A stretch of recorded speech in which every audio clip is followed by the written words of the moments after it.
Hi, amigos, all 300,000 bounty hunters in this star system. How y'all doing? And now it's time for the Doofcast, that show that tells us all about anime. Shucks howdy! Up first today is Hero of Old Iron, the notorious patron that makes people watch anime even if they don't want to. In his latest crime spree, Hero forced my co-host Matt Freeman and I to watch over 10 hours of a little show called Cowboy Bebop. How awful. But the good news is, he's worth a whopping $45. The terms are standard. You must bring this fugitive in alive and undamaged. If you kill him, kiss the reward goodbye.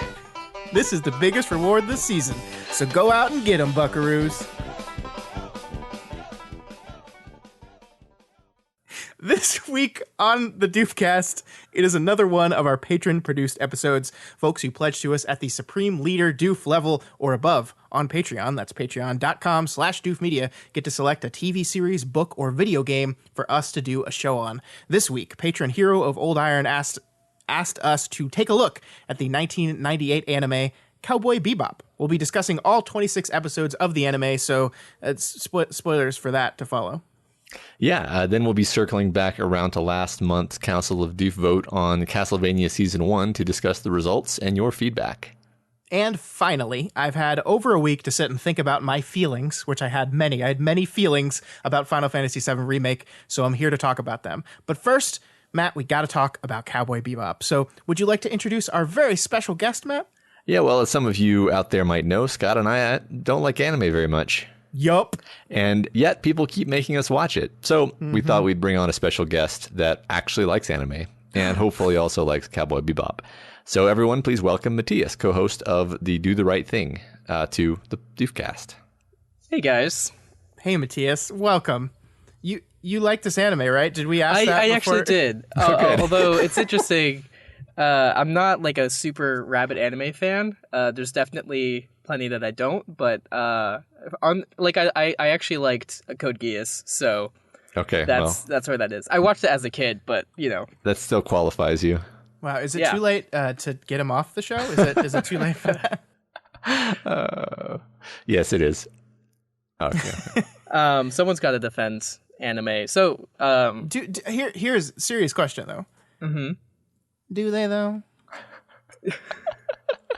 Let's just get right into the main event, huh, folks? Let's talk about Cowboy Bebop. Do you know that there are 3 things that I particularly hate? Really? Kids, animals, and women with attitudes. So tell me, Jet, why do we have all 3 of them neatly gathered in our ship?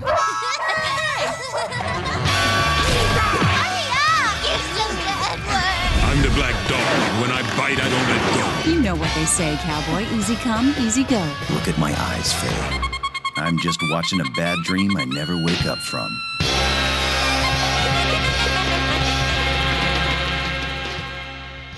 All right, Matt. What is Cowboy Bebop? It's about the futuristic misadventures and tragedies of an easygoing bounty hunter and his partners.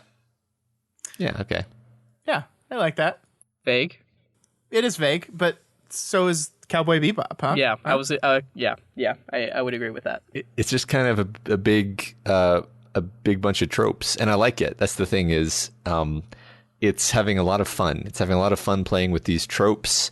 Very often, it's kind of like just the bare bones form of the trope, to the extent where you suspect that that's what they're doing on purpose. Like they're taking certain characters and they're just like refusing to go beyond the trope. That's true. That is very true. Like I really think it must, in some cases, that really feels like what it is. Like just, no, we're not going deeper than this, because that is not what this show is. This show is about this kind of sort of empty, sad existence for these people, and you expect there to be more to it. You expect there to be some depth. You expect there to be like the extra details that make the characters like fleshed out in certain ways. And in many cases, you just kind of don't get that. And in some cases, you do. I didn't find it completely uncompelling. I think Spike specifically is who I'm talking about here. Mm-hmm. Yeah, no, I totally agree with that. So you liked the show overall, though, Matt? I did like the show overall. Yeah, I like the episodic episodes, if you will, the ones that were not part of the main story the most. I liked the the motif of just like one-off episodes about this band of ragtag bounty hunters who are pretty good at their job, and yet they can never seem to actually get a bounty. I liked all those episodes. The episodes where they were actually on the plot, where like anything that involved Vicious and Julia and all this stuff, I was just like, first of all, Spike sort of turned into a completely different character during those episodes, and I found that to be a problem. Sure. But yeah, I liked it very much on the whole, actually. Cool. Matias, what's your history with this show? When did you first watch it? And what did you like about it? Well, as a fake anime fan, I'm ashamed to say that this is the first time I watched it. I started watching only a couple months ago with my girlfriend, and we watched like an episode a night, basically. And then you guys invited me on, and I binged the last like 7 in one day. So, but it's something that I've meant to for a long time. I think I watched the first 5 episodes a long time ago, and then just didn't have time to go back to it. Mm-hmm. But I like this one a lot, and I think there's a lot of different comparisons you can make. It's much more Western, like not just in like cowboys, but like Western styled writing, I think, than a lot of other anime. And it's before I think anime really like codifies a lot of the tropes that you guys really express you don't like, which is very fair.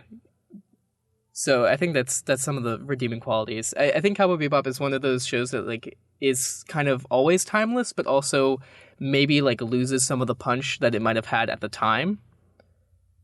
Sure.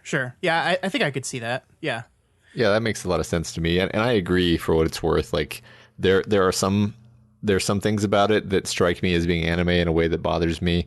Actually, there's really only one thing about it, and I'm just going to talk about that right now. Get it out of the way. That we don't have to talk about anymore.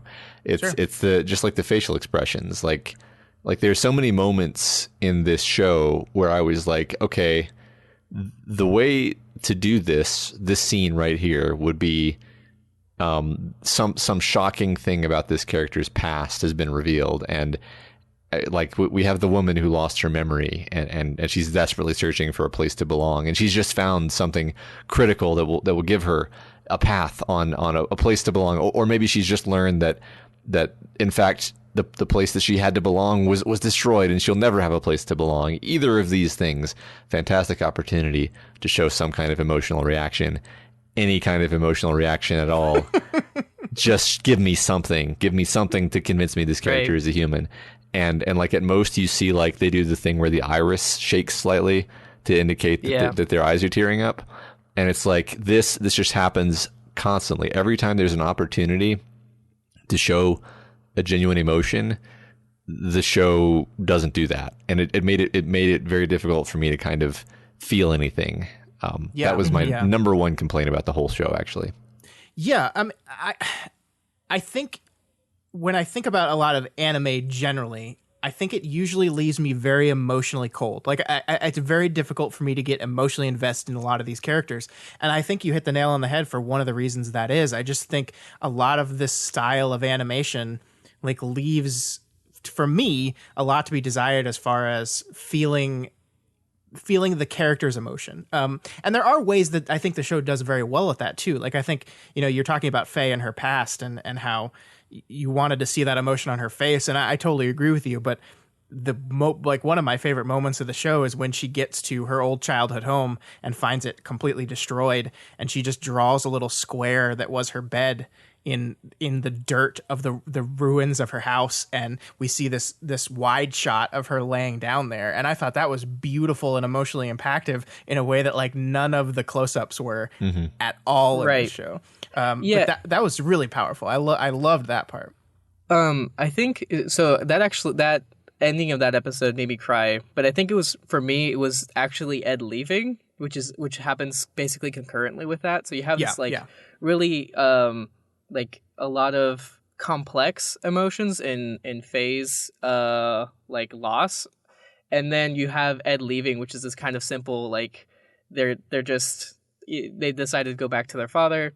And the dog is coming with, and so at the same time, like, you're relieved because they're leaving, and then you cut back to the ship, and they've left this big graffiti just saying bye bye, and it's like perfectly in character, and then Spike and Jet are just angrily eating eggs.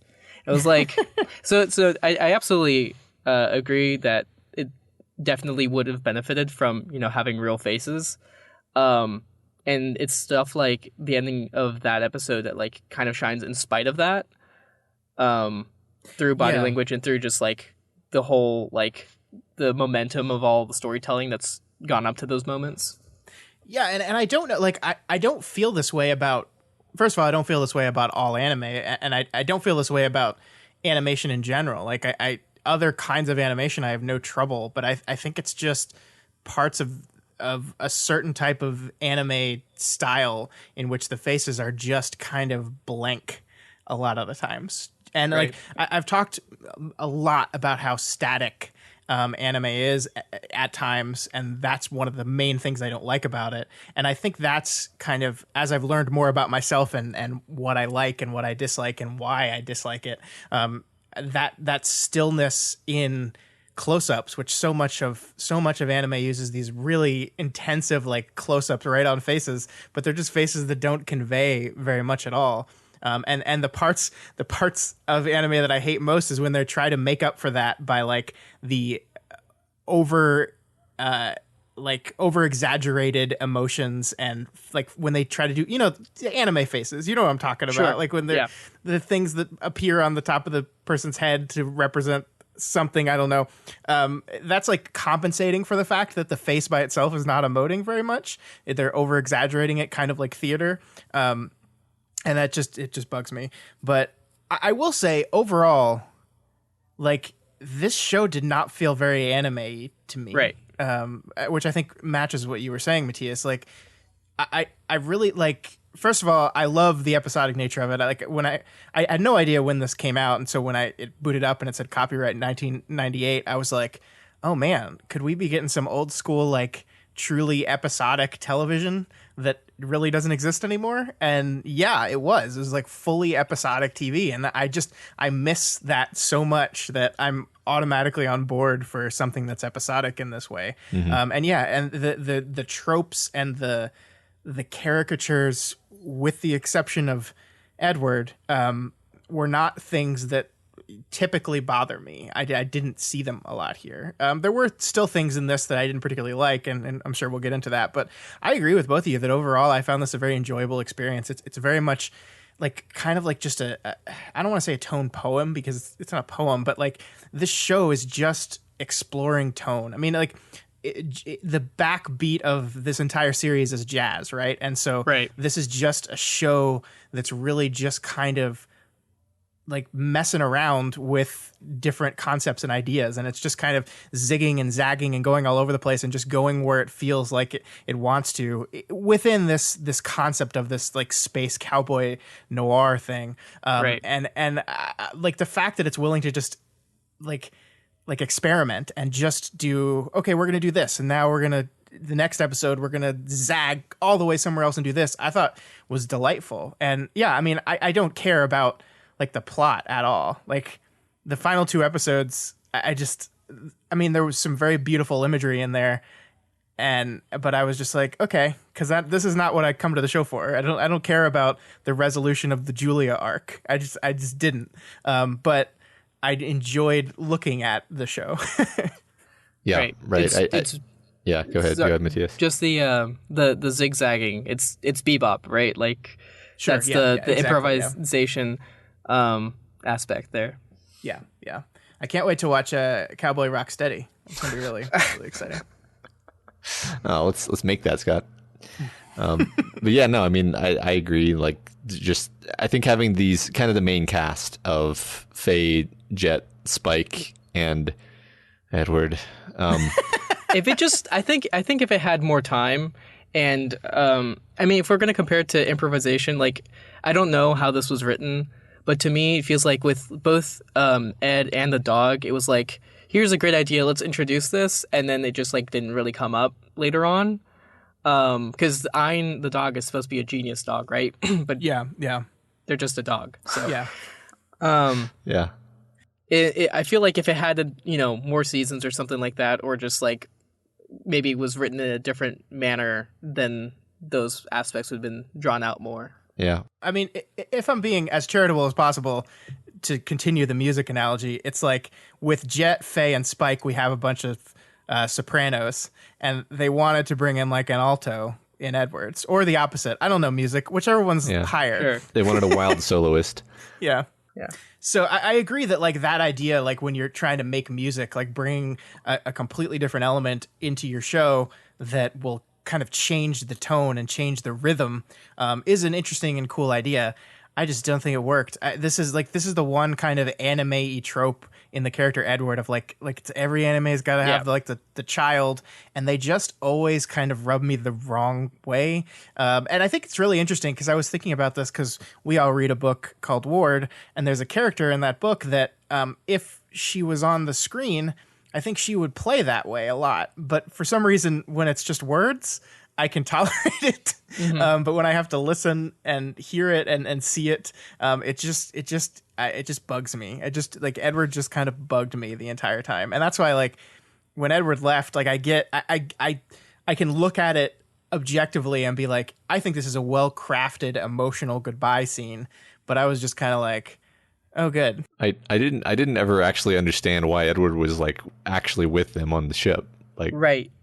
Just bored. yeah. Well, yeah, that's actually really not understanding why some of the characters are in the places that they're in is actually, I think, like a greater theme you can kind of take away from this. I mean, I don't think they meant to do that with Edward. I think they meant to do more stuff with them. Well, but I mean, that's one thing I kind of like about it, actually, is like Faye is continually sort of doing this thing where she's like, I don't, God, you guys are more trouble than you're worth. You guys are ridiculous. I'm leaving, and then she'll always come back, right? And, every other episode she's leaving. Right, and Jed is always sort of acting like put upon by Spike and his behavior, but like clearly, like they all have their problems, but they all really do enjoy each other's company, and they're kind of all the others have. Yeah. Right. But none of them can really admit this to each other, and there's certainly no hugging and no learning, at the end. Yeah, I mean, that's certainly true that like there's no moment where they all realize this. Like, I mean, a lot of people compare it to Firefly, which makes sense because it's got the space cowboy-ish type of aesthetic. But like the crew on the Firefly, I think as much as they butted heads, we're always kind of aware of the fact that, hey, we're like a crew. Mm-hmm. And like, even when they have difficulties, they come back together and realize like, oh, we're a family. And none of the characters in this show like ever really are like, yeah, man, I love my family. Like, yeah. Faye realizes it at the very, very, very end of the show, but is completely unable to stop Spike from doing what he feels he needs to do. Right, and Edward just leaving unceremoniously also kind of, I mean, it kind of hurt my heart because I was like, well, I know these people care about each other. Right. This is actually way sadder than like the spoilers, the protagonist dying at the end, because I'm like, oh, right. like it's like it meant nothing to Edward. That's sad to me. Well, and Edward's departure is such I feel like since I've watched the show, I can say it's such a Cowboy Bebop thing to do, because like it's not like she meets up with her dad and runs off with him, right? Like, because he just fucks off. No one in the show ever gets what they want. Ever.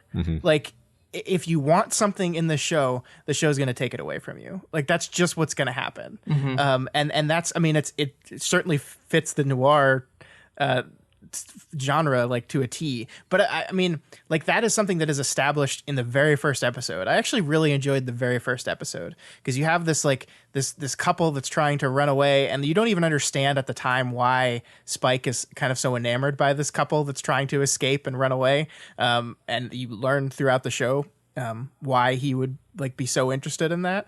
Right. But they fail miserably, and they both die.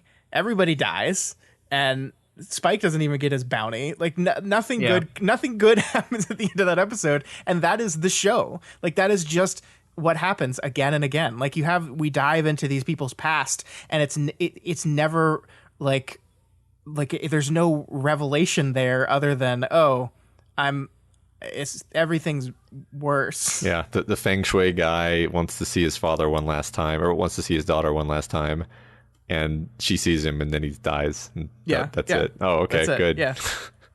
Yeah, no, I mean it's very depressing almost, and dark and kind of hopeless. It's all a very hopeless tone. I mean, the way it ends, certainly, I was like, oh Jesus.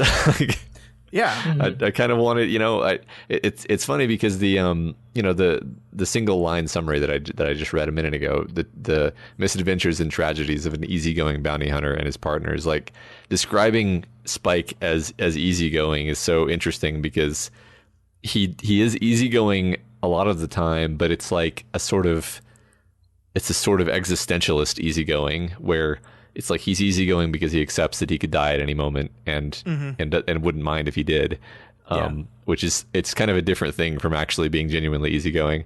I don't know. It's very very heavy actually for I was gonna say for anime, but anime can cover all kinds of emotional wavelengths. So just very heavy in general. It's super heavy, but I think it does this weird thing where it can navigate heaviness and absurdity and genuine comedy like pretty well. Like, I mean, there's some really funny parts of this show, and like goofy and silly. Like that, I know totally what you mean about like two different Spikes, because there's the Spike that is like completely indifferent and removed and kind of like goofy, like slapstick goofy a little bit, and then there's like the incredibly dour and hopeless type of person that we see in later episodes. And I kind of disagree, Matt, that like I can see both of those people in him. Like I can see both of those characters. Yeah, I feel like when he hears about the stuff in his past, and I think there's a lot to say about past in this anime, but he gets kind of tunnel vision, and he like drops literally everything immediately to suicidally charge into whatever the situation that Julia is, or whatever situation he heard Julia's name in, basically. Which is like a super common name. He hears the word Julia in connection to a drug deal, and he's like, okay, I'm going. Yeah. I mean, I don't know. I guess this is one of those things where I can see it if I squint, but I don't think it emotionally connected for me. So I'm not gonna argue and be like, no, I didn't. It was bad. Like I think maybe it almost worked for me because I can sort of see how it would work. Yeah. Hey, remember the one episode where Spike gets a fan that wants to be a bounty hunter like him, and then he dies. God, that was. I'm scrolling through all the episodes here and reminding myself how every single one of these episodes ends terribly depressing and awful. Yeah, right. So, as I'm also scrolling through the episodes, I'm noticing that they all did have different writers. Or no, that's not true. A lot of them had different writers, and like it was fun to me because some of the episodes were just so much more science fiction than others. Like some of them were just like, I want to write a noir bounty hunter story, and instead of going between Chicago and Detroit, they're going to go between Ganymede and Mars or whatever. And then some of them are just like, oh, this is just sci-fi. Somebody just wanted to write this sci-fi story, and if anything, they shoehorned it into a story about bounty hunters. Not that it necessarily felt shoehorned, but just like I actually liked that a lot. How you were never quite sure what you were going to get episode to episode. Like you could get something involving like the moon being exploded, or some kind of alien coming out of the freezer, which is an episode that we really have to talk about. Yeah, we got to talk about that episode extensively. Let's just talk about that now, actually. Sure. Best episode. So that's episode 11, Toys in the Attic. It's basically a remake of Alien. Yep. Where the alien is a creation made from a fridge with some food that was left in there too long. Yeah, and I think this really does encapsulate what this show does the best, right? Because it is this 20-minute long kind of terrifying like horror sci-fi type of thing where some weird creature that they go to point of view shot multiple times throughout the story to like enhance the tension is like picking off the crew members one by one. And then the coda, the conceit of the episode is Spike left some lobster in a fridge for a year. Yeah. And then Ed wakes up and just eats it. And then the episode ends. And I think that's like, to me, that is the show. Like, it's like this super serious, life-threatening stuff. But at the end of it, it's also just kind of silly. And then we just move on. Yeah.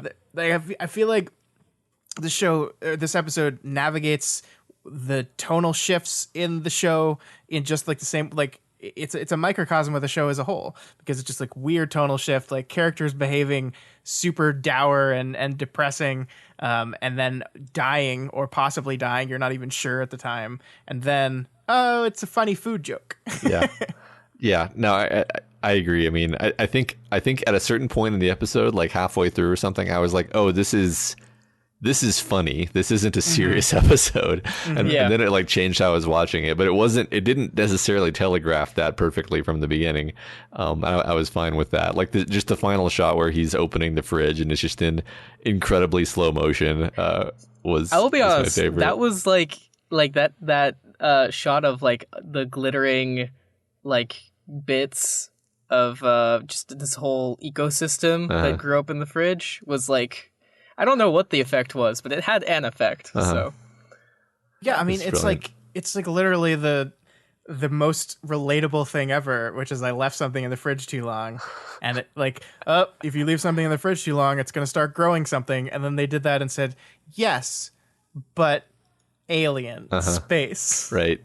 There's also the episode where they all take shrooms and just trip for the entire episode, and that's the episode. Yeah, Mushroom Samba. So that's interesting because it's like it's a joke episode, right? Where like the entire thing is Ed's little side adventure, which is it's my favorite episode that Ed's in, right? Yeah, I like this episode, and it was an Ed episode, which I think is the nicest thing I can say about Ed. Is that this was a good episode. Yeah. And like there's even like tiny bits of like more character meaning. Like, I mean, I'm sure I didn't do that much analysis, but I'm sure you could do more analysis on like what happened when each character tripped, right?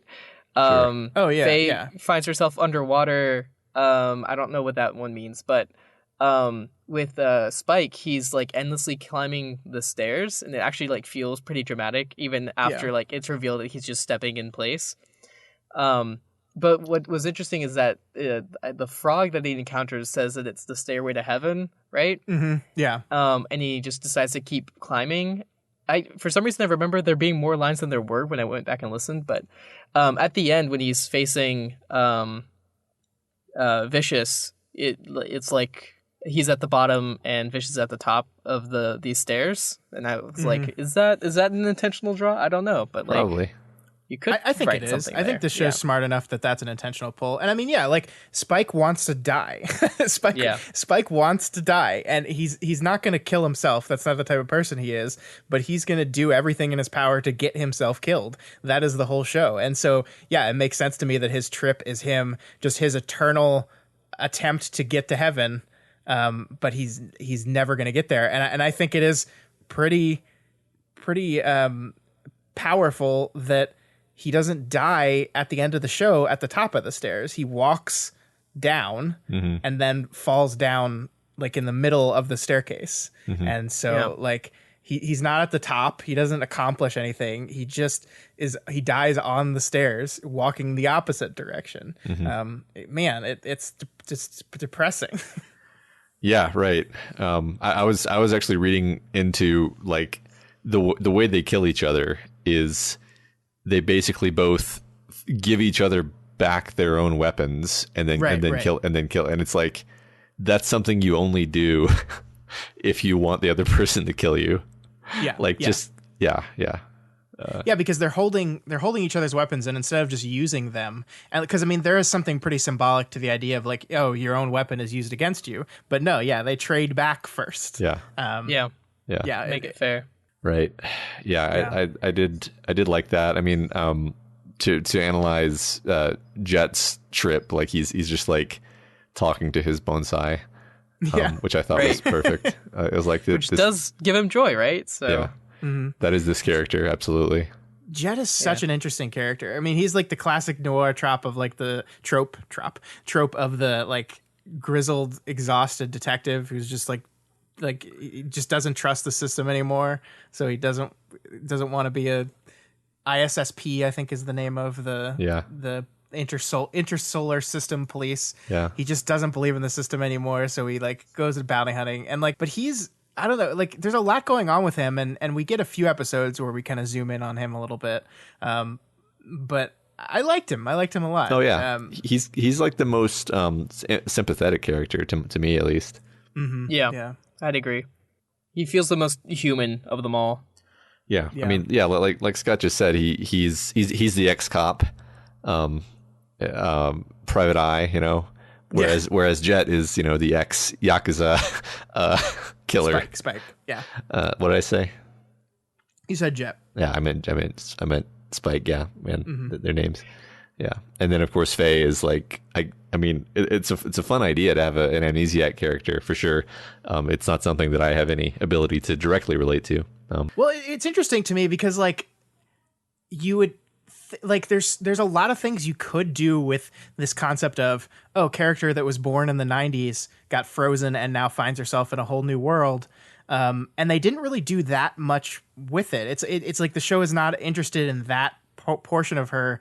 It's more interested in the what comes next portion. Mm-hmm. Like I think the Speak Like a Child episode, which is basically all about finding a cassette player to play this movie, really has like nothing to do with Faye almost. Like it's just like it's very surface level, like where they're just trying to get this cassette. She kind of watches it from a distance, but it doesn't really dive into her past at all in this episode about trying to see a clue to her past. And I find that really fascinating. And I think it just kind of shows that she does have a past, right? Even if it doesn't really affect her. Yeah, because I think the final message in this is that Faye's past is irrelevant because it doesn't provide her anything. Yeah. It doesn't give her anything. Right. It is nothing to her. I would push a little bit against that because the Faye in the past is like cheering her on. I mean, I think Faye's not as affected by it as maybe like someone that's like, constantly thinking about the past, especially like someone like Spike. But like the video, she stops after the video's over. She just like stares for a second before she notices Ed. But like her past self is like cheering her on and like supporting her from the past. Sure. Yeah, that's fair. I just think like she's looking for her past is as she kind of puts it, finding where she belongs, finding like where's her home, where's her place, and it doesn't provide that. It doesn't provide that. She has to figure out once she realizes that it's not that the only family she does have is on this ship. And that's like the one part that did break my heart in the finale is her trying to get Spike to stop. Yeah. And of course he's just not going to. Like he just can't. I agree, because I mean I think that was really excellent writing overall, because that's exactly what it is. Her whole arc is realizing that she has found and sort of made her own little family, but then just as she's able to figure that out, Edward has already left and Spike is leaving, and there's nothing she can do to hold on to it. And it's like, oh God, I'm honestly more sad about that than I am about the fact that Spike dies, because I'm like, well, he made that happen. He wanted that, like, whatever. Sure. I definitely I felt more for like you wonder like what's Jet gonna do now. You don't know. You don't know. It's sad because like he was definitely like, if there was a mom of the group, it was Jet, right? Yeah. Like it was his ship, it was his home that he was having all these people in, and he loved having his family in his home. I feel really bad for Jet, and that's why like the conversation in the finale. There's this two conversations between them where they each tell each other a story. And I actually love those scenes because Jet's story is basically about this guy who who's like got wounded on his leg. It's rotting and right before he's about to die, he's picked up by an airplane, and as he's dying, he sees the mountain he was trying to get to, and all he can think about is, that's where I was going, and I'm not going there anymore. And like, I love this quote: "Men only think about their past right before death, as if they were searching frantically for proof they were alive," which is hilarious, because that's exactly what Spike says to her at the end. Like, he says, "I'm not going there to die. I'm going to find out if I'm really alive." And it's like, you fucking idiot. Of course you're alive. Yeah. And then his story back to Jet, where they like laugh, and it's like they laugh at each other for the last time, but it's also heartbreaking because he's like, the story about the cat, where like the cat has died 1,000,000 deaths. Then it found a female cat, but then she died, and then so he died too, and this time he doesn't come back. And that's basically like, I'm tired of living. I'm tired of living. I don't want to be here anymore. She's gone. I don't want to come back. And it's just like, and then they laugh because it's like, I never liked cats, but it's heartbreaking laughter. That was a hard scene for me to read and to parse, because I was like, does Jet know that this is Spike's goodbye? I think he does. I think he does. But he doesn't really react the way I would have expected. So I was just kind of like, well, this is one of those things where I think if these were like human actors, they would have conveyed the subtext there. But as it was, I was forced to just be like, well, I'm pretty sure the way I want this scene to go in my head is that Jet understands that, this is this is it for him, that they're saying goodbye, and that they're just going to have their food together, and he's going to leave, and that's going to be it. Sure, because what I love about it is that like Jet doesn't do any convincing at this point. Like, he's not trying to stop him. Like, we have these two characters that both want Spike to stay. Faye tries as hard as she can. Jet doesn't bother because he already knows that it won't do any good. And that's sad. God, this is a fucking sad show. It's a bunch of tragedies. Just for some other examples, you have like Brain Scratch, which has I think that's my favorite episode, just because I like that kind of stuff. But I mean, it basically, it almost says it textually. I don't have like quotes, but the Dr. Londas, who's actually a kid, is just like trying to find some kind of meaning and is creating meaning for other people, but it's like totally pointless. Like, it tells people to kill themselves basically, and like he's fine with them killing themselves because it's like we all die anyway. And this whole thing is just a dream that he's having, right? And then sounds familiar. Spike says at the end of the episode, if you want a dream, just do it by yourself. And it's just like, oh my god, this is so terrible. I mean, that said, saying that it's depressing and terrible, I mean, if you want to feel depressing and terrible, this is a pretty good place to get it. Sure. I'm not using that as a criticism. Like, I fucking love noir stuff, and noir is depressing as hell. It's the world sucks, and the best we can hope for is to carve our little tiny piece out of it that might make us happy. And what this show is kind of saying is that sometimes we don't even have the ability to recognize that until recognize we have that little piece until it's too late. I think futility is a major theme. Sure. I think we've talked about this a lot so far, but like, I think my favorite example of this is when they get the Betamax tape. They try to sell the Betamax tape. They decide they're going to try to buy a Betamax player. They literally travel to Earth and almost die trying to get a Betamax player, and then they come back with a VHS player, only in time for the Betamax player to arrive by mail. Anyway, and it was entire so the entire episode is completely pointless, like that, and it's hilarious, and they're so angry, and you're just like, that was one where I was just like, oh, this is delightful. This is just delightful. It's interesting because like they go on the journey and they like have some like genuine bonding. They're talking about this old mythical tale during it, and then just because the treasure's not actually worth anything, like all of their musing about what the treasure like means in the story that they're telling is kind of like also pointless. Like, because they were using it for a metaphor for what they're trying to actually get, it retroactively makes the meaning of that story pointless to them. Whether or not it actually is a different thing. But Yeah, no, I know what you mean.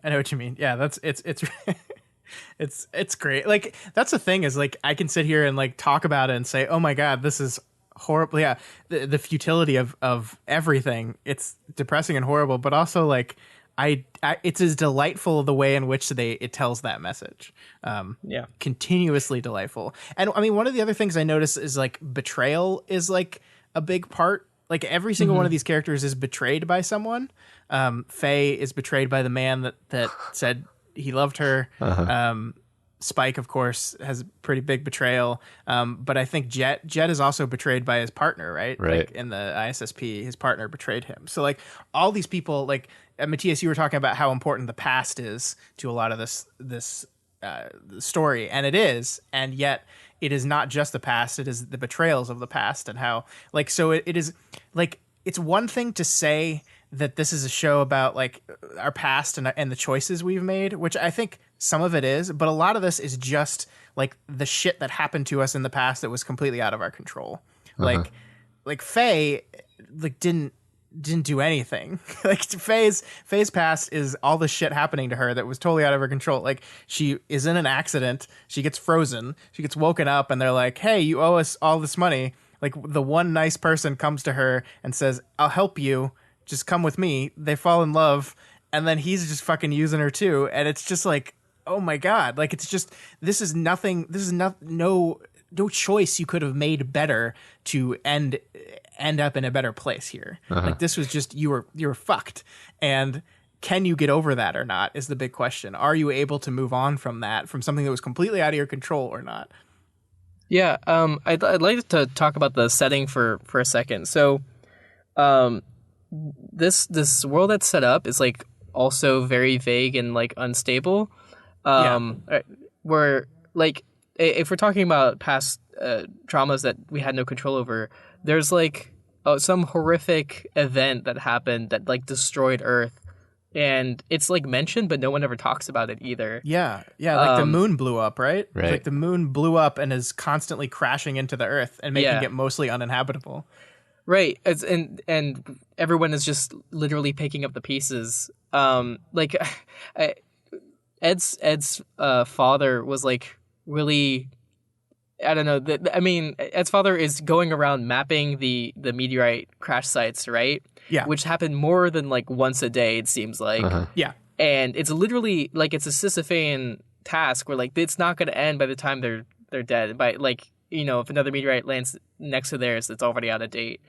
And they're just trying to map the Earth because that's what's going to save the Earth. But like it won't. Yeah. Not for a long time anyway. Not ever. Like I really think the message of that is like they just won't ever keep up with it. Like there's too many meteorites that to actually be able to map them in a way that actually maps the Earth sufficiently that they could survive, that people could survive on it. Yeah. It seems like the whole like solar system is kind of like this, where the whole world is like there's constantly conflict happening, that so much stuff gets blown up all the time. Yeah. In like there's stuff in the past, like there's the old man that like blows up a bunch of or defrauds a ton of people, but like doesn't even care about it anymore. So there's all this like stuff in the past. And I think just everyone kind of is lost. Like I don't know what the government is in this. I don't need to know, obviously, but like there's just not like a stable like this is what the situation is. Right. There's the episode where they're like the terrorist is gonna hit some like entire moon with this virus. It's gonna turn everyone into monkeys or whatever. It's just like this is the kind of thing that happens every once in a while. Right. And then they get lost in a spaceship with all of the monkeys, which was honestly terrifying. Yes. I have a couple quotes that I pulled from some of the latter episodes. So the one with Ed's father, the nun says, "In this world, people must cherish whatever ties they have," which is kind of like why Ed like goes to their father, but like I don't know if they actually do. Like, but they hold on to Ayn at the very least. And then in the in the last pair of episodes, I think her name is Maeve. Spike's like that woman that he used to bother as a kid, I think. right? Is that how that went? I forgot her name. I don't remember. Forgot her name, but sure, Maeve. I might be wrong in that. But she says they've lost all sense of place in the world. They're like kites without strings or tails. And I think that's exactly what the crew of the Bebop is. And I think kind of like almost every character, it seems. Yeah, I think the whole universe is that. I really agree that like, and I totally agree that I'm glad we don't learn what the government is, because I think the point here is that it's just ineffectual. Like it's not doing anything anymore. Like, I mean, just the fact that, like, I know we're from the perspective of bounty hunters, so like we're seeing a lot of bounty hunter stuff, but like it seems like there's a lot of bounty hunters, like, and a lot of like bountying. Like that's basically the legal system now, is just like, if you do something bad enough, you'll get a bounty on your head, and then we'll send bounty hunters after you, and that's really all we're gonna do. And they like that's what's so funny about it, is like the bounty hunter thing, like to get the bounty they have to come in alive, but they always end up dead. Like always, right. Like with just a couple of exceptions, they always die. And so it's just like, I wonder if that's like you can get really conspiracy theory with it and be like, we know this world is so violent that we're going to tell the bounty hunters to bring them in alive, knowing that there's no way they will succeed in that. So we get rid of the problem and also don't have to pay the people. It seems really effective. I mean, I wouldn't go to a conspiracy place. I would just say, like, in a solar system wide setting where, like, if you get in trouble on Io, you just hop in one of your light speed craft and end up on the other side of the solar system. Like the only way to enforce the law in a world like that is to employ bounty hunters, and it's just sure. Which makes it. I mean, that's why it's the Old West, right? Exactly why the Old West is a fitting tonal and genre match, because that's the same reason why the Old West was that way. Is sure. if you got away, then you were good. Sure. They have to send somebody after you if they wanted to get you. I mean, it is interesting, the wrinkle of not dead or alive, where it's like they have to come in alive, is pretty interesting, right? Mm-hmm. Because like if the point of putting a bounty on someone is they've done something bad or they're doing something bad and we need to remove them from the system, why would the government care about alive or dead? Like, there's prisons in this world. We go to one of the prisons, I think. But I just don't like. I wonder why. Like, besides just making it funny because it allows our characters to constantly fail. I don't know why it would be that way. I don't know. I do enjoy the fact that they constantly fail and thus they're always starving. Yes, always. That's Spike just wants food. Yeah, that's all he wants. It's just food. Beef and bell peppers, but there's no beef. It's just bell peppers. That's a metaphor for the whole show. Yeah. Cowboy Bebop is beef and bell peppers, but there's no beef. Yeah. Anything else we wanted to talk about here? I'm going for quite a bit. I think that's all my main points. I have some other. I feel like there's a lot of stuff in here where like I could go in and do a much deeper analysis of, and like I think a lot of episodes you could write at least a paper on, right? Sure. Just independently. There was a lot of stuff about. Well, I guess it's just connected to death, but like the afterlife. This show kind of treats all the afterlives like exactly the same, right?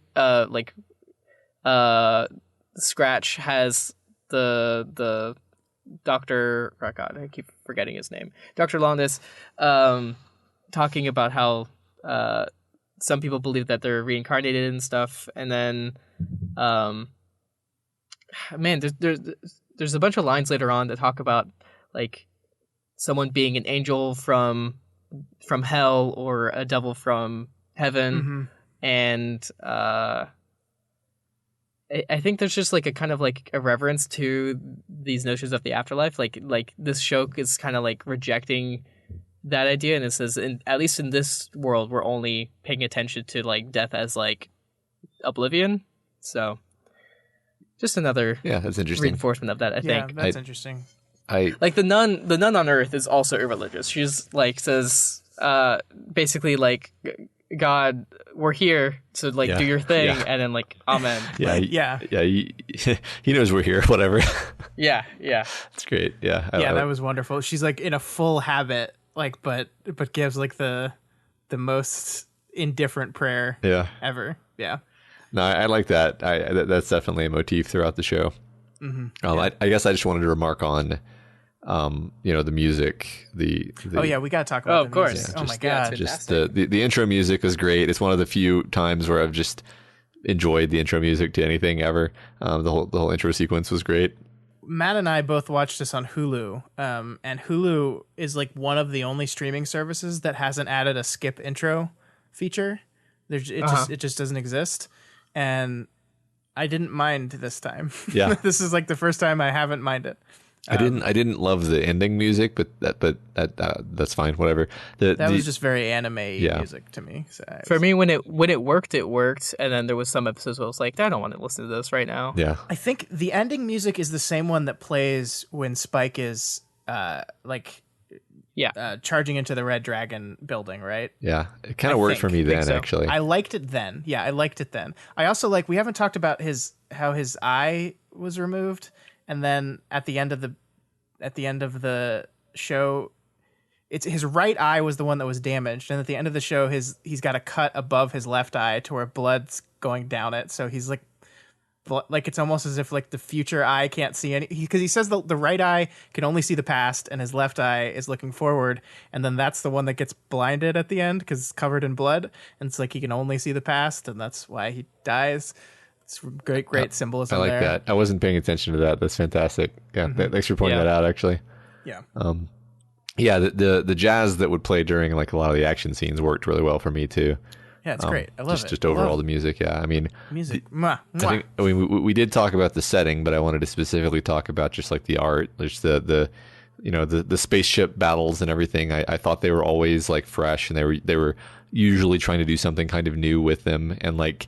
It was all in this very realistic way. Like at no point was I reminded of like Gundam battles. I was just like, these are heavy, slow moving spaceships with like fairly, realistic kinds of weapons on them, like machine guns and grappling hooks at most. Every once in a while there's like a plasma laser type thing, and it usually doesn't do anything. So I did appreciate that whole the visual and just the way it was executed. Yeah, I like that. And I think one of the things that worked visually for me is just the way the spaceships get damaged constantly. I think fits in really well with a lot of the themes we've been talking about, that like every episode these things end up just totally wrecked. Yeah. And then of course they're repaired and better by the next one. I think that really works for this idea that just like life is just going to beat the shit out of you, and you're just going to have to keep going, just keep fixing yourself and going out again. They're all relics. They're all ancient. I don't know about Phase, so maybe there's an exception there. But at the very least, Spikes and Jets are both of Jets are super, super old. Mm-hmm. Yeah, love it. Yeah, that's great. Remember when Vicious's crow exploded into smoke bombs?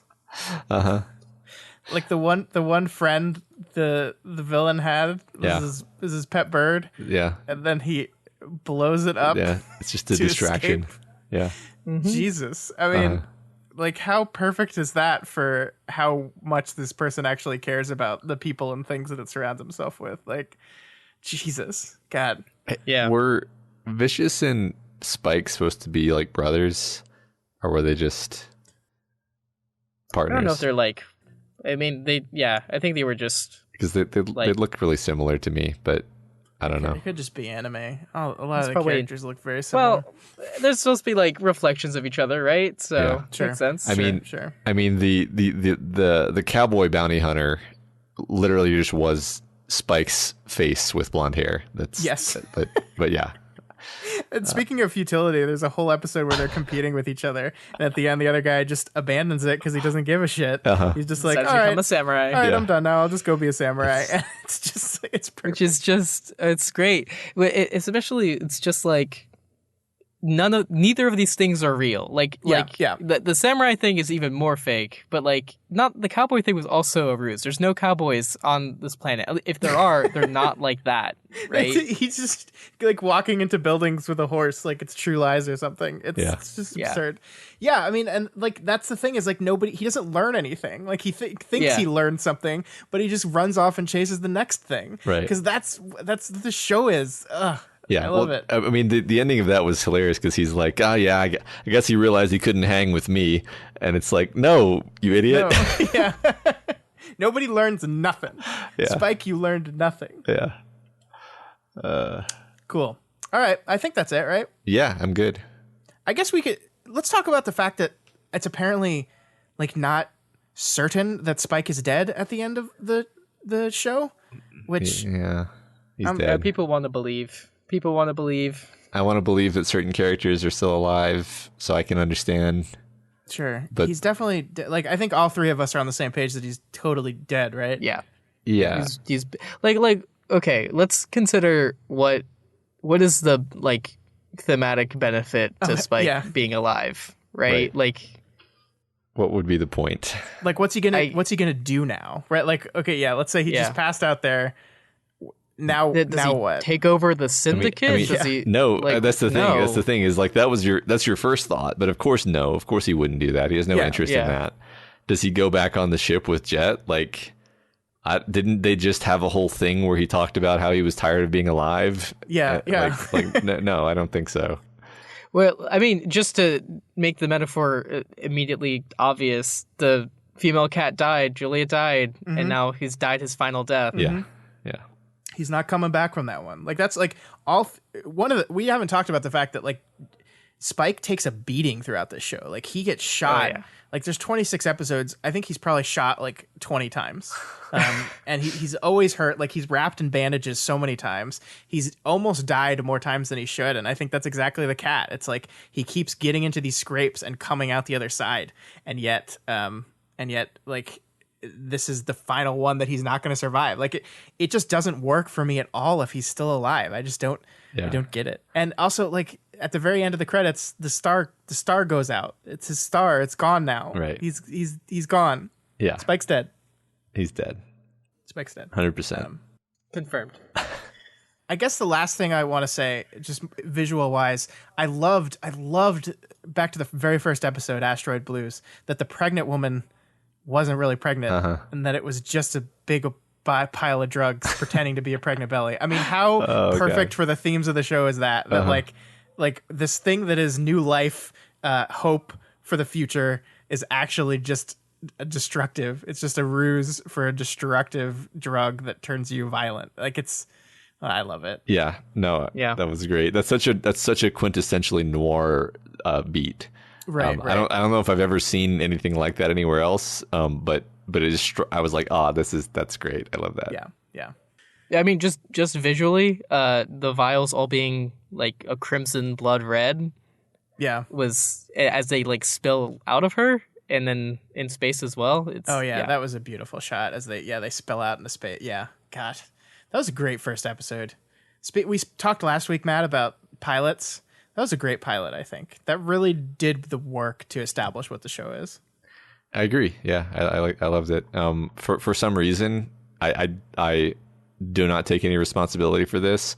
I actually watched the second episode first, which was not nearly as good as the first one, but I immediately went back and watched the first one. And yes, I agree. It was probably great. Because we were watching it on the same account, and so I had watched the first one, and so it was like, oh, here's your next one. Well, I wasn't going to say that live on air, Scott, but yes, that's why.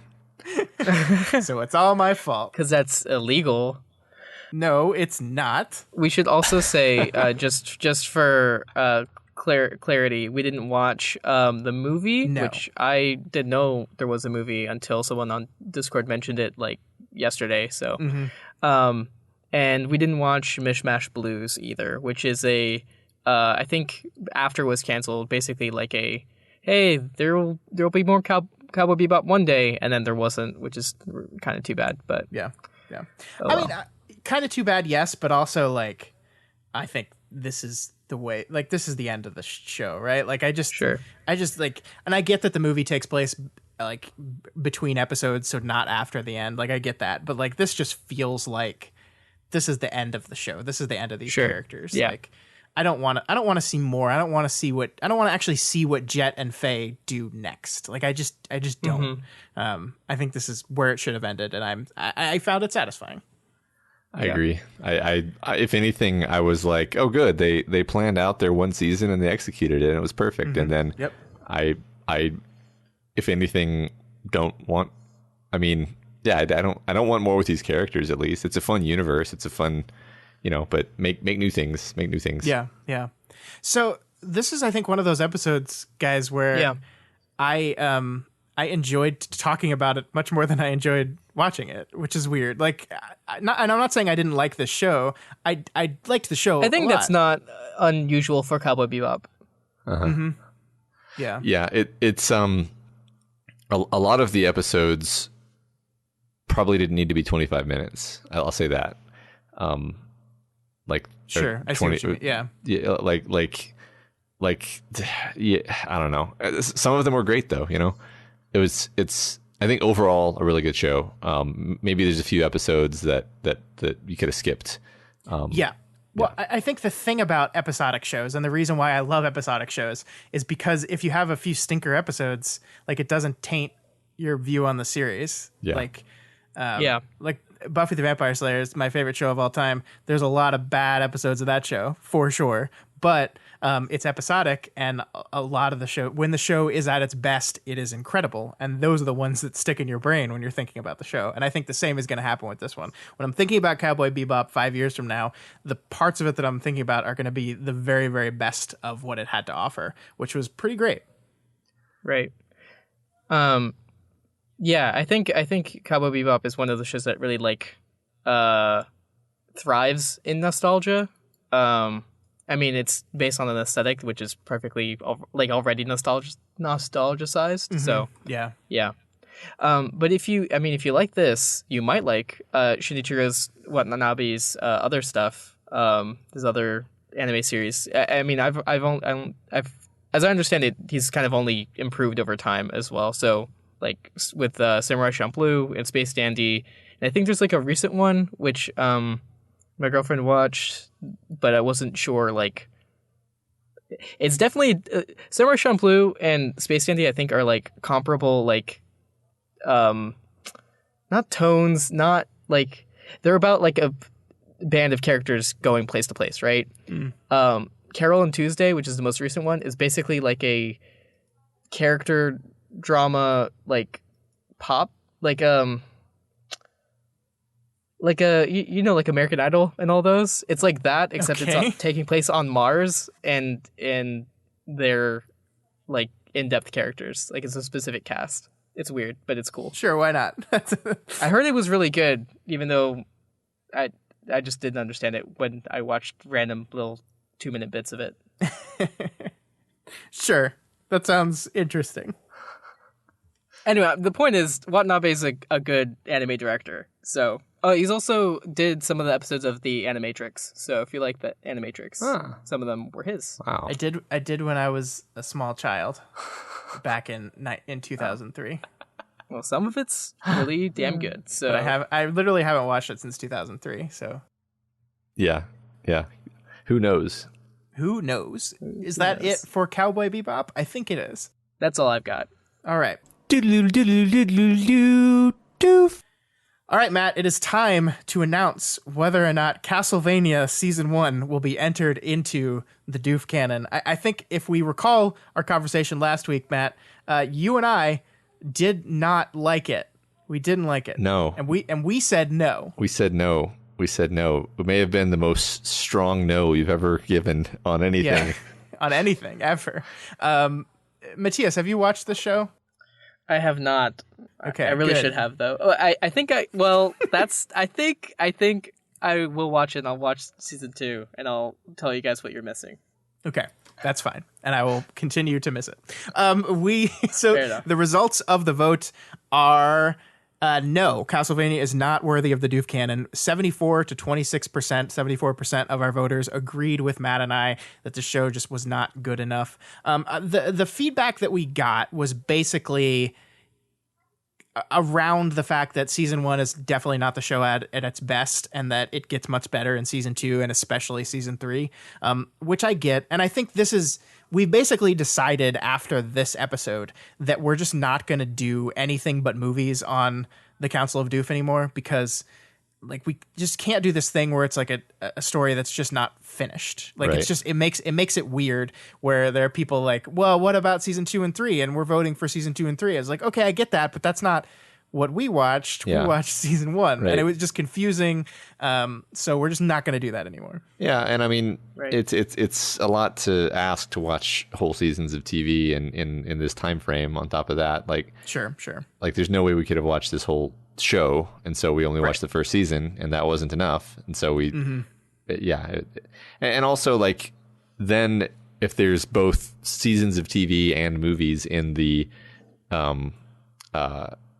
what's the word for the Doof canon, the Doof canon.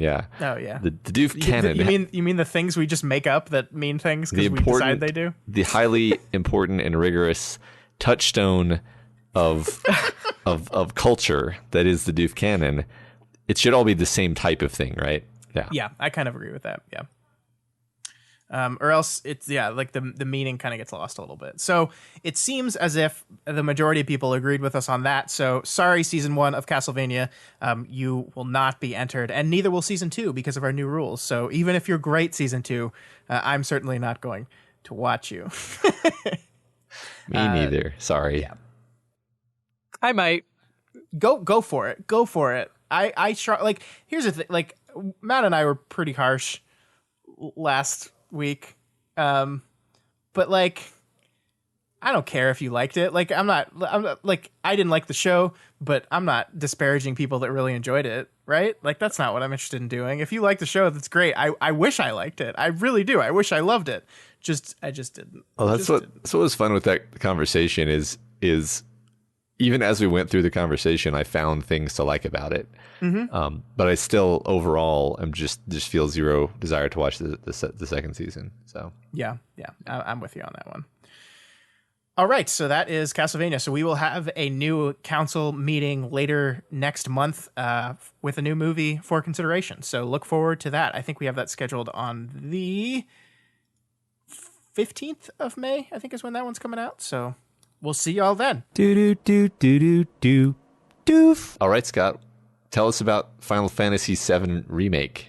All right, this is going to be really hard because I don't want to spoil it, but also I really, really want to spoil it. Right. I mean, so maybe I'll not spoil it, and then I'll spoil it afterwards. As a little spoily section, yeah. Okay. I guess. Sure. Matthias, do you care if no, Final okay Fantasy VII Remake is spoiled? I've been spoiled on like the originals, so it's fine. Okay, so I think first, and I probably talked about this on a podcast in the past, but I can't remember yesterday, let alone months ago. So I'm just gonna say it again. Final Fantasy is like a video game series that's like actually super important to me. Like Final Fantasy, the first one for Nintendo, was like one of the first video games I played with my dad. He brought it home, and I was like, I just remember being like blown away by the fact that you would issue commands, and then the guys would just do it on their own. Like he would press like fight this person, and then he'd set the controller down, and then for some reason 6-year-old Scott was like, holy crap, that's amazing. Like, look, he just attacked on his own and you didn't even press a button. He just did it on his own. You just told him to and he did it.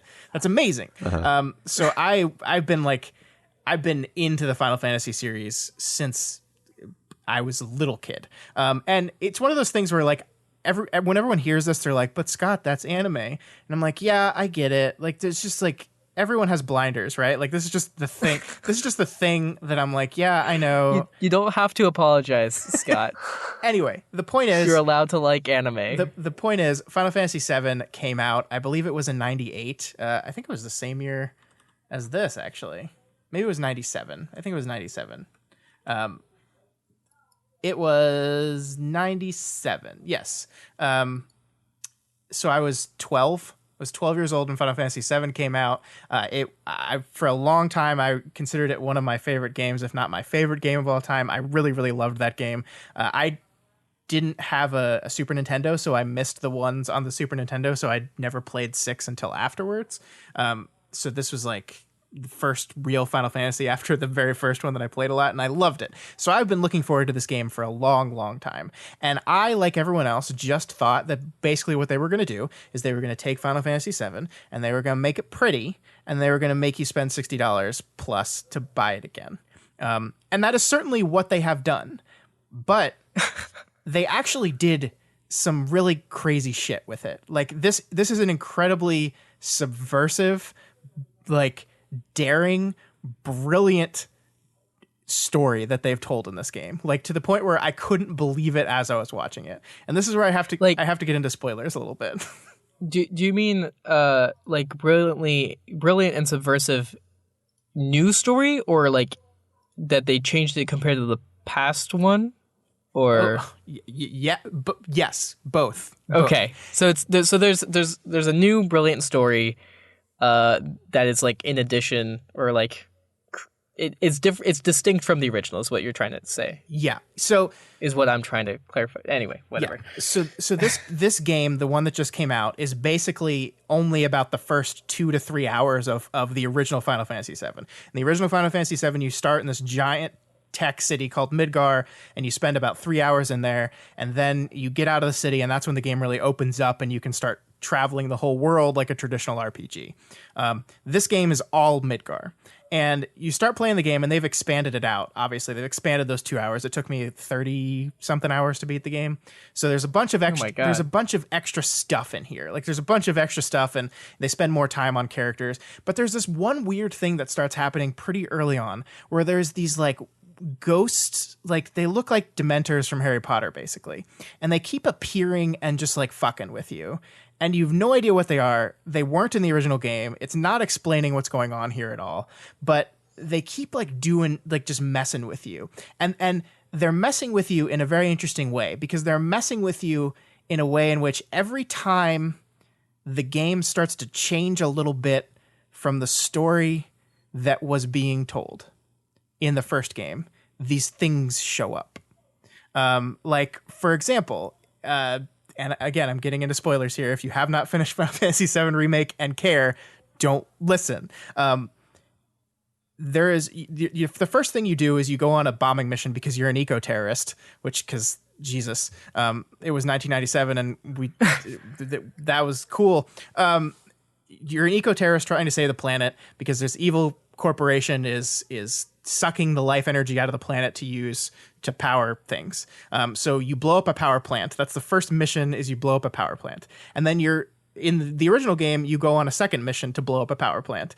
And then shit gets crazy after that.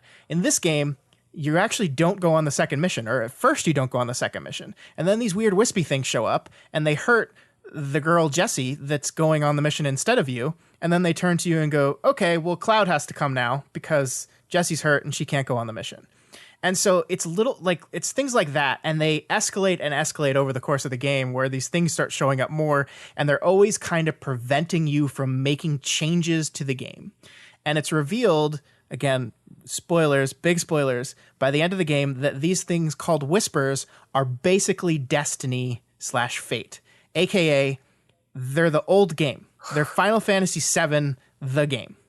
And they are trying to make it so you don't change the story of the game.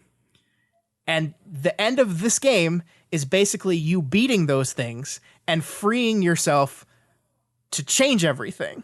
So the end of this game is literally Final Fantasy VII as we have known it, is off the table. We've beaten fate. We've changed everything. Things are going to be different from now on. They're planning on releasing more games in this FF7 remake series. I don't know how many, they haven't said, but basically from now on, it could do whatever it wants. Interesting. Yeah, and I mean, it's basically a meta observation of the concept of remake. Like the word remake in Final Fantasy VII Remake is actually doing double duty there. They didn't just remake the game, they're remaking the story. And that's what it's about.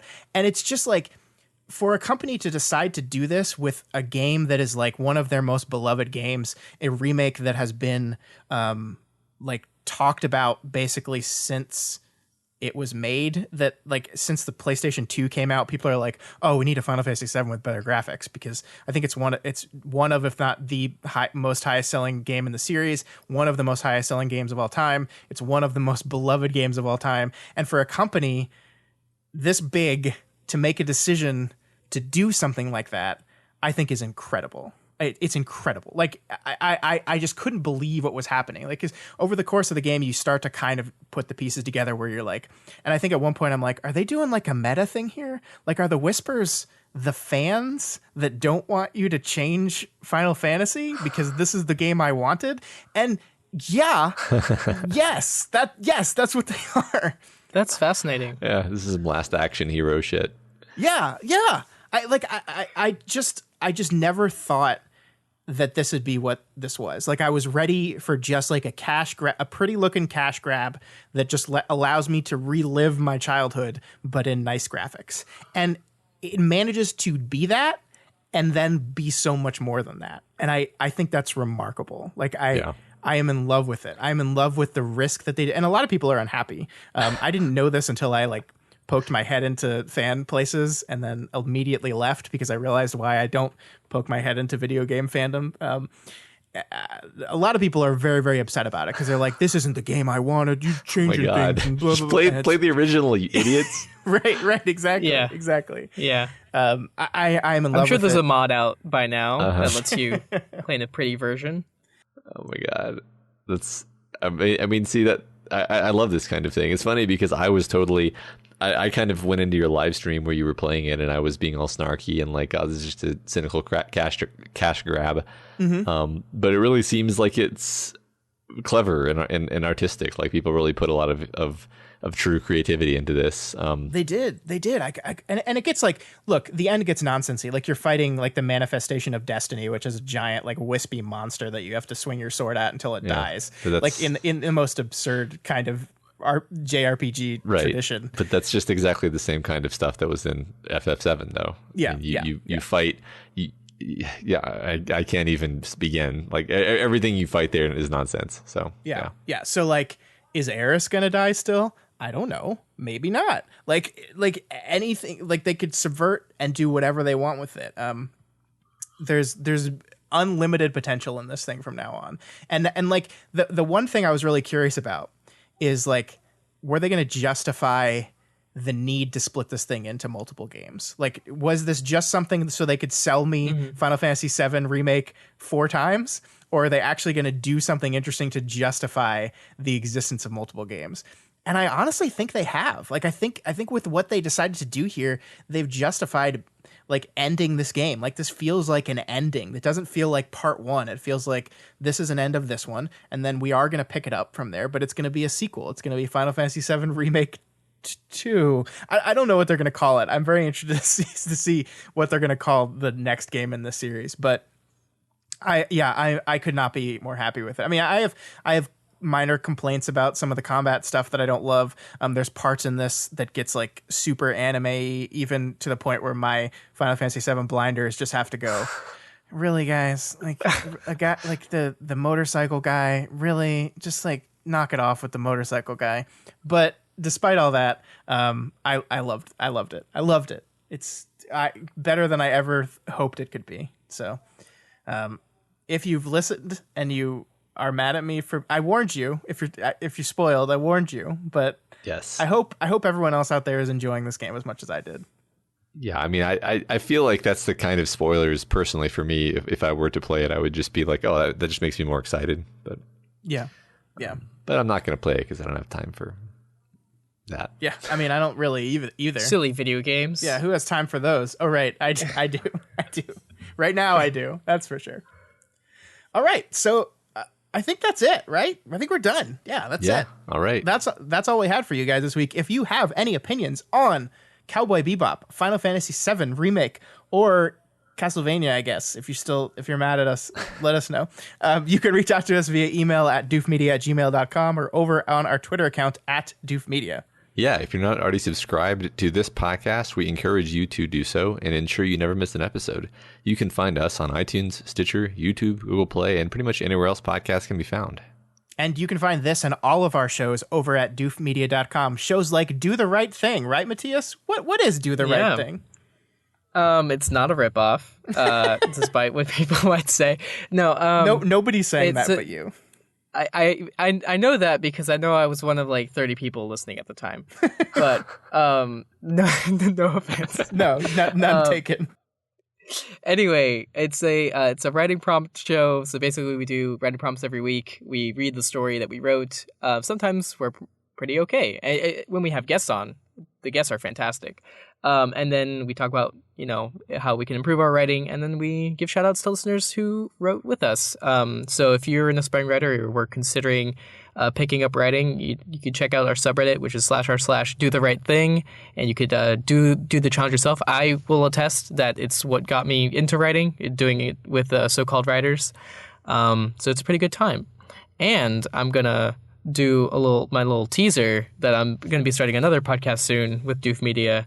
That's related to Worm, so that's really, really exciting. Yeah, we can't wait to be able to talk more about that in the near future. In the near future, yeah. I have no idea. What are you? Right. Yeah, this is news to me. Oh. Yeah, thank you so much for coming on the show, Matias. We loved having you. Of course. You really helped us appreciate this anime a little bit more, which we just can't do on our own. It's just impossible. Yeah, glad I could do my part. Everyone thank Matias. Yes, everyone needs to thank Matias. All right, thanks for having me on. I really appreciate it. Of course. All right, if you like what we do here and want to support us, consider becoming a patron of Doof Media. You can be like Hero of Old Iron and head on over to patreon.com/Doof Media and pledge at the Supreme Leader Doof level, which allows you to make us watch more anime for some reason. The problem is we like some of it, and then that just gets to people to be like, well, then I got this one, and you're definitely gonna. We made a mistake, Matt. Actually, I hated Cowboy Bebop. Yeah, all the things I said I liked, I didn't actually. I was just kidding. I didn't like it. So don't make us watch anymore. Send your anime recommendations to me. Yeah, I'd love Twilight Magi Madoka Magica so much that I want to do a secret Doofcast episode without Scott and Matt, and then hack them and make them release it. And it's just going to be me talking about Twilight Magi Madoka Magica for an hour. Yeah, just insert that in the episode we already did on it. Yeah, good idea. Yeah. That'd be great because it's one of our more popular episodes, even though I could not stand that show. Because it's a great show. Thank you so much, Hero of Old Iron, Hero of Old Iron, for supporting us at that level and making this episode possible.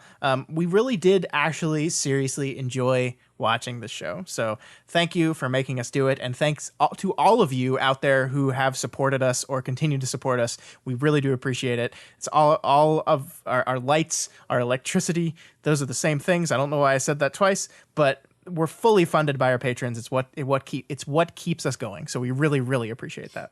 Yeah, and also please consider rating and reviewing the Doofcast on Apple Podcasts, because even if you can't afford to donate on Patreon, every review helps us get more exposure and introduces new people to the content that we make here. That is very, very true. All right, folks, we will see you next week, where we are going back to the films of David Fincher to talk about The Curious Case of Benjamin Button.